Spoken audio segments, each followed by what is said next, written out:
ଆଜି ଭଗବାନ ଶ୍ରୀକୃଷ୍ଣଙ୍କ ଜନ୍ମୋତ୍ସବ, ଯାହାକି ଜନ୍ମାଷ୍ଟମୀ ଭାବରେ ପରିଚିତ। ଏଥିପାଇଁ ବିଭିନ୍ନ ମନ୍ଦିରରେ ପାଳିତ ହେଉଛି କୃଷ୍ଣ ଜନ୍ମୋତ୍ସବ। ଶ୍ରୀକୃଷ୍ଣଙ୍କ ଜନ୍ମସ୍ଥାନ ମଥୁରା ନଗରୀଠାରୁ ଆରମ୍ଭ କରି ଶ୍ରୀଜଗନ୍ନାଥ ଧାମ ପୁରୀ ପର୍ଯ୍ୟନ୍ତ ସବୁଠି ଉତ୍ସବ ମୁଖର।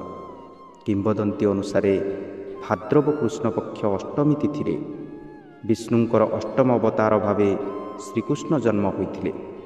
ଦେବକୀ ଓ ବସୁଦେବଙ୍କ ପୁତ୍ର ଭାବେ କଂସର ବନ୍ଦୀଶାଳାରେ ଜନ୍ମ ହୋଇଥିଲେ ଶ୍ରୀକୃଷ୍ଣ।